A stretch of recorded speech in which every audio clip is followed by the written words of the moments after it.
It's a cold night on the Baltic Sea. The water is dark and unbroken, stretching into a horizon with no lights and no sound. Far out in the channel, a single ferry pushes through the waves, its hull rising and falling in the long autumn swell. White spray lifts off the bow and disappears into the night. On deck, the lights glow faintly behind sealed windows.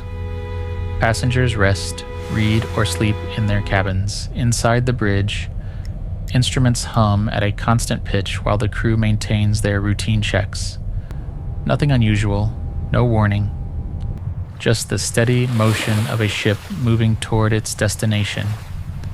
But beneath the noise of engines and wind, a small failure has already begun. One that will not be seen until it is too late. This is the story of the Estonia. September 27th, 1994. At 19:15 hours, the passenger ferry Estonia departs Tallinn for Stockholm, with 989 people aboard. The sea state is moderate, winds rising through the evening. In the engine room, temperature and pressure readings are logged, each line added to the ship's hourly record. On the car deck, vehicles stand secured behind the closed bow visor. Crew members finish final checks, noting no irregularities. At 20:30, the ferry settles into open water. Speed holding steady at 14 knots, cabins quiet as passengers prepare for the overnight crossing. In the bridge, officers review weather reports indicating heavier swells ahead, but nothing beyond normal autumn conditions. The radars sweep a clear arc across the Baltic. Traffic is minimal. At 2100 hours, routine rounds continue. Bulkhead doors are inspected, and the stabilizer logs show normal roll angles. The vessel rises and falls through the waves, the motion predictable and familiar. Below the waterline, pumps cycle at low intervals, draining minor spray from the bow ramp, standard for rougher seas. By 2200 hours, the Estonia is well into the crossing. Most passengers sleep, unaware of the growing wind and deepening swell. Inside the bridge, crew monitor headings and speed, maintaining the scheduled arrival time for morning. Everything appears normal, recorded, expected. Yet behind the steel of the bow visor, the first signs of structural strain are already forming. At 2300 hours, the swell increases as the Estonia enters deeper water. Wind gusts rise against the bow, sending heavy spray across the visor.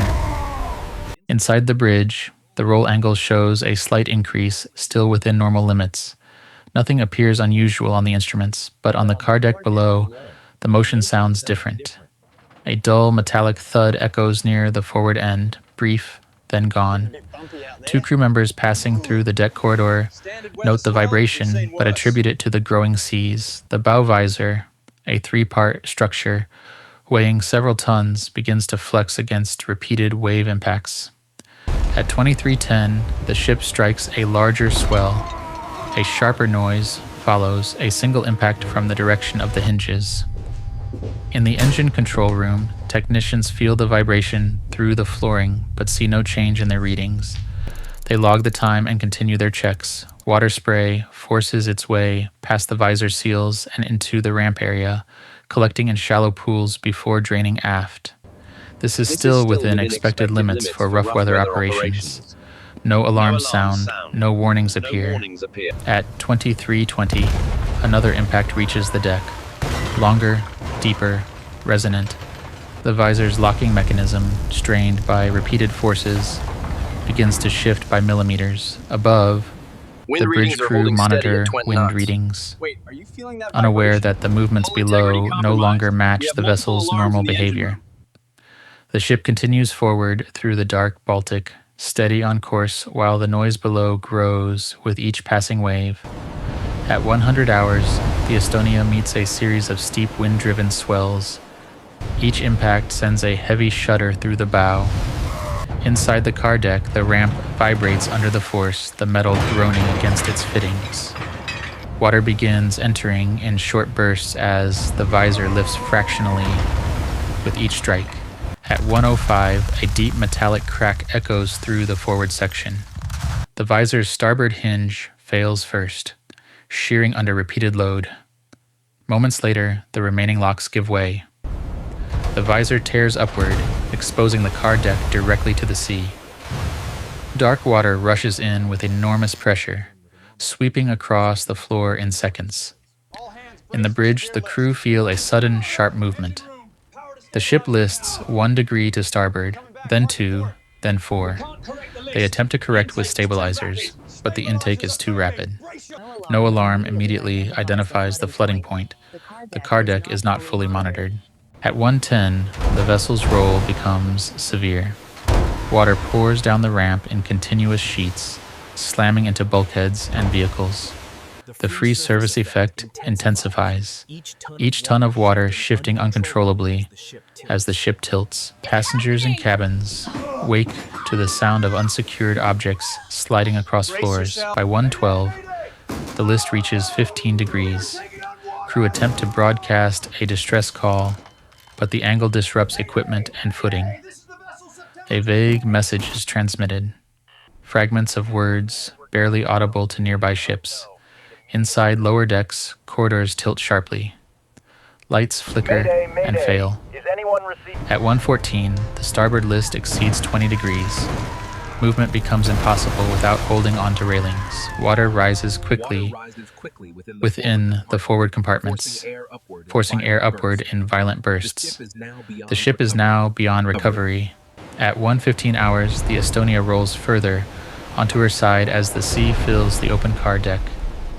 Within moments, the vessel begins to capsize into the cold Baltic night, a sequence set in motion minutes earlier by a single structural failure at the bow. At 1:20 hours, nearby vessels receive a faint, distorted transmission. Only fragments are heard, references to heavy listing and possible flooding. The source is unclear. The message breaks twice before fading entirely. Operators attempt to call back, but there is no response. At 1:22, the Estonia's lights fail across multiple decks. Passengers moving through corridors lose orientation as the ship tilts further onto its side. Emergency exits are blocked by the angle. Stairwells become vertical. Outside, the wind intensifies, masking sounds from the vessel. By 1:25, the ship is nearly on her beam end. Life rafts cannot be launched. Davits are jammed above the waterline. A few passengers reach open decks where waves sweep across the tilted surface. The cold air is filled with the noise of rushing water and breaking metal. At 1:30, the Estonia disappears beneath the surface. The descent is rapid, leaving debris scattered across the dark sea.